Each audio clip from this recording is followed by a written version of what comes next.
Well, thank you. It's great to be here today. Very excited about going into our second year.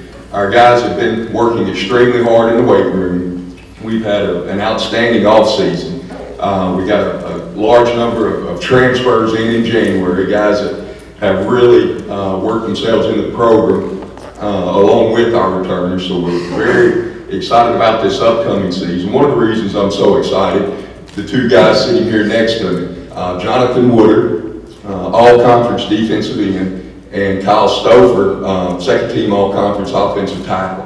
Thing that is also very impressive about these guys, besides their ability on the football field, both these guys have already graduated with their undergraduate degree. Kyle will graduate at Christmas with his MBA, and Jonathan graduated this past semester and is well into his MBA program.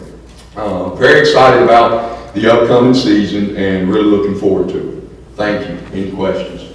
Well, we'll get a comment from Jonathan first, if you'd like to talk about your upcoming senior season.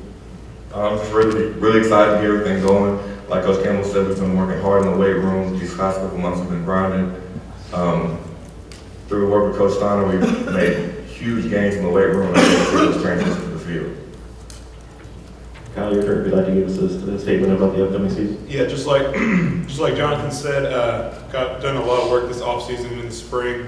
We've been working hard as an offense. Got a lot of depth coming back in a lot of positions. Got some guys that need to step up and replace people who left, and looking for a great season this year. Okay, we do have some wireless microphones available. If you have any question, please raise your hand and identify yourself and your news agency. John Lenz from the Hammond Daily Star. Coach, 1 year in now, when you came out of this season, last season, your first experience, I know you've been in it before, had some experience before, but what did you decide you guys had to do to get better and make up the ground that you needed to make up? What areas did you specifically target this offseason to improve? You know, last year we were able to score some points. We wound up 4th in the nation in points per game. We averaged 41 points a game. But we hurt ourselves in a couple of games turning football over. We took ourselves out of and really put our defense, in bad position. The Abilene Christian game comes to mind where we had 7 turnovers. The Southeastern game comes to mind where we had a chance to put points on the board early in the game and turned it over in the red zone. So, offensively, we looked at it in a couple of different areas. Offensively, the thing we need to do is continue with the offensive production, but cut down on the amount of turnovers. Defensively, we were, one of the top teams in the nation in tackles for loss. We also created a lot of turnovers, which set our offense up in good position. What we've got to do is eliminate the big plays and then play better red zone defense. So we kind of pinpointed, a couple of things, offensively, and all of them come down to explosive plays and turnovers, which are some of the biggest stats in football. Offensively, we need to create more explosives. You go back and you look at the statistics from last year, we were in the red zone something like 58 times, which is tremendous. That's a big number. And we were good in the red zone, but we need to create more explosives so that number comes down in the high 30s to 40s. Create more explosives offensively and don't turn football over. Defensively, keep creating the big plays, the tackles for losses, keep creating the turnovers, but eliminate the explosives and play a little bit better red zone defense. So those were the big things that we looked at. We went out, and what will help you do that is we thought maybe a little more size on defense, size and speed. We tried to shore up some of our depth on the defensive line. You've got Jonathan coming off one end, and we tried to help ourselves with a little more pass rush, maybe coming off the other end, and adding some girth on the inside, and we feel like we address those needs during recruiting.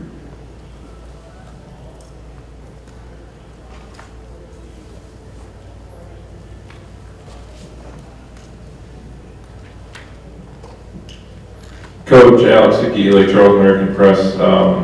You mentioned at the top having a large number of transfers come in January, I guess what's a ballpark figure on that, and how many are junior college guys and how many are FBS guys roughly?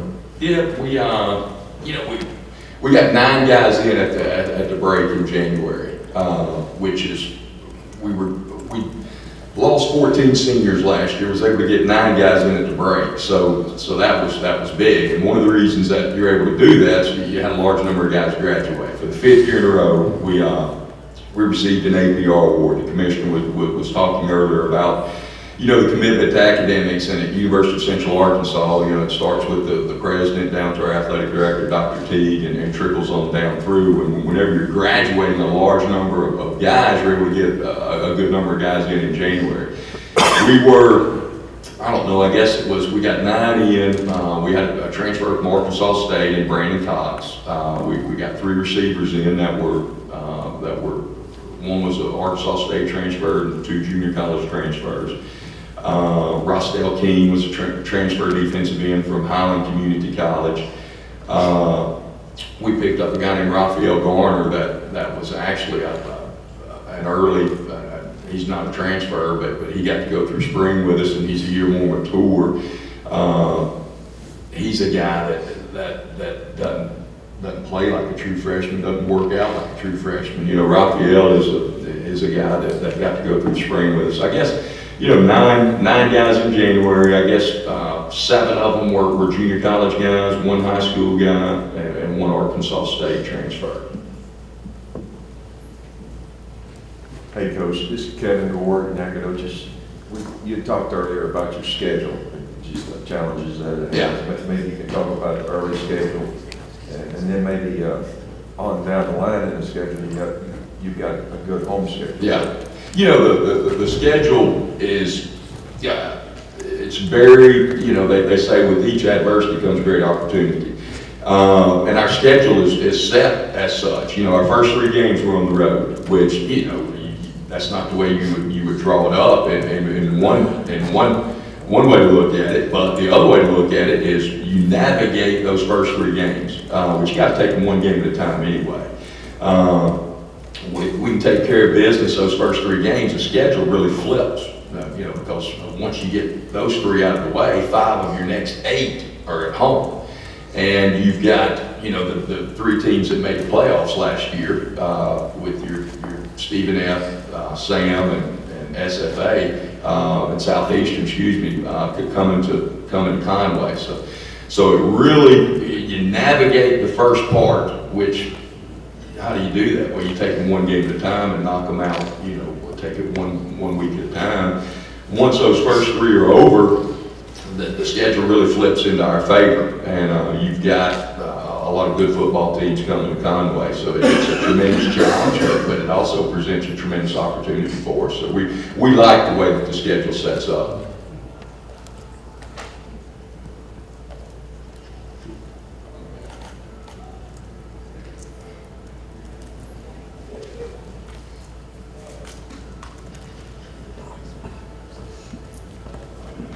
This is for Jonathan and Kyle. You guys get McNeese back on the schedule this year, and that's a trophy game. Just those have tended to be interesting games over the years. Were you guys glad to see that one return this year? And just talk a little bit about the McNeese rivalry, I guess, that you guys have developed. I'm definitely glad to see it back on our schedule. We didn't get to play last year, and I know that I take pride in playing the best teams in our conference. I feel like McNeese is definitely one of the best teams. And I also like the fact that we'll be able to take them on strikes, somewhere that we'll take pride in defending. So that'll definitely be a game to look forward to.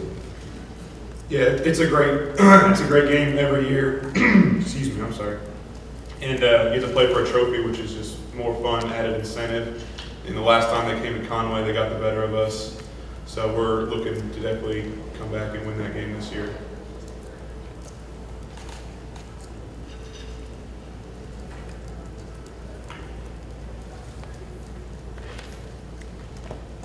Coach, over the last couple of years, we've seen a great number of transfers coming down, really influence the conference race. do you see that as, did you change anything in the last couple of years for that, and do you see that continuing? You know, I think I think a lot of it depends on your proximity, where you're at, what geographic region you're at. If you're in an area where a lot of guys are leaving, maybe moving on to BCS Power 5 conferences, then they're coming back home. You know, that's one way that a lot of people are at the FCS level are getting transfers. You know, the other avenue is through the junior college system. You know, some schools do it with D1 transfers. Some schools do it with a mix of D1 transfers and junior college guys. Some schools do it more with the junior college guys. So I think there's a mix in there. I do see it continuing, you know, seeing that trend continuing. I think that's at all levels, you know, because there are good football players that need to find the right fit. And, you know, I watched the deal the other day on Brett Favre. You know, Atlanta wasn't quite the right fit for him as a Falcon, and he just went into the Hall of Fame with the Packers. Sometimes players that are transfers from D1 to D1, they just need to find the right fit, and then they can go on and flourish. Sometimes guys that are coming from junior college level, they just need a little more time to mature and grow into whatever it is, and then be given an opportunity to play Division I football. So yes, I do think that trend will continue. You know, there are tremendous football players that come straight out of high school. Both these guys, you know, outstanding football players, guys that, you know, I would think would wind up in NFL camps definitely a year from now. These are both guys that have college degrees already in their back pocket, and one of them will have his MBA by Christmas, and the other one soon thereafter, straight out of high school. So, you know, a lot of different avenues, a lot of different paths to get there. But I do think that the transfer avenue will always be there.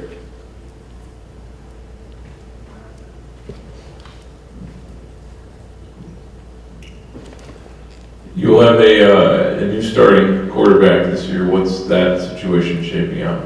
Yeah. You know, Taylor Reed, we had named Taylor our starting quarterback heading into last season. And he started the Texas Tech game for us and had an outstanding game against Texas Tech. You know, they beat us 42-35 at their place, but we were able to put some points on the board. And he played, I don't know, till I guess it was halfway through the Montana State game, and he suffered a concussion.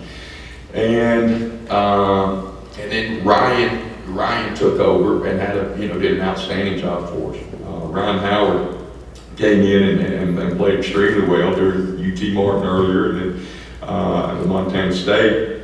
And then Taylor came back a little while later before sustaining another injury. So Taylor's played a lot of football, and he was actually named our starter going into last season. But last year it was Taylor Reed, Ryan Howard. You had a two-man show there, and both of them were competing for the job. This year, I think Taylor has really taken the bull by the horns. The players have rallied around him. They accept his leadership, and Taylor has done a tremendous job of being a leader during off-season workouts, the voluntary throwing where the quarterback's got to get all the receivers and the skill guys together. He's really done a great job of running all of that, and he's really, I don't know, has taken his leadership to another level. Physically, he's in outstanding shape. He's as strong as I've seen him since I've been there, and he's back 100%. Agility and speed-wise with the setbacks that he suffered last year. So feel really good about our quarterback situation. Behind him, we've got a very talented guy, Hayden Hildebrand, who served the red shirt year, and then last year was our third quarterback, and wound up getting some snaps once Taylor went down. So I feel good about Hayden as well. He's a guy that has got a tremendous future and has got a lot of ability. So I like our quarterback situation going into this year. What does being picked sixth while still having a first place vote say about both this team and this conference? You know, first, as far as conference, it's an outstanding conference. You know, there's some tremendous coaches in this conference. There's some tremendous athletes, some future NFL football players that play in this conference. And, some tremendous football teams and great programs, as evidenced by the runs that the teams have made in the NCAA playoffs. What it says about this football team is I think that it's recognized that there's some outstanding talent on this football team, and the pieces of the puzzle are there. You know, it's there, and I think some people realize we got a chance to, you know, to compete for a championship. You know, that doesn't bother me being picked 5th or 6th. When we won the national championship at Delta State, it was a 12-team league back in the Gulf South Conference. We were picked 6th in the GSC. Wound up 3-way tie between us, Valdosta, and I don't remember who else, one other school. Anyway, at the GSC, we went on and won the national championship that year. The year we won the national championship at Gulf Coast, that was a 14-team league. We were picked 7th. And went undefeated and won the national championship. So preseason polls are great for, you know, for a lot of people to look at and prognosticate about and do all that. But, you know, to me, what it does is it ought to add fire and fuel to what we want to get accomplished. These guys know how hard they've worked and where they're at. But all that preseason stuff really doesn't mean anything. It's what you do on the football field. So we're excited about getting going and playing some games. This is a lighthearted question. Kyle, you're the second straight offensive lineman up there today. What is it about you guys that makes you so appealing to be on camera? It's definitely the good looks. But, I mean, offensive linemen, we try to be funnier. We got a good sense of humor. I think the offensive line definitely, we say we have the most fun out of the position groups. But at UCA, we get along a lot. We got a good group this year.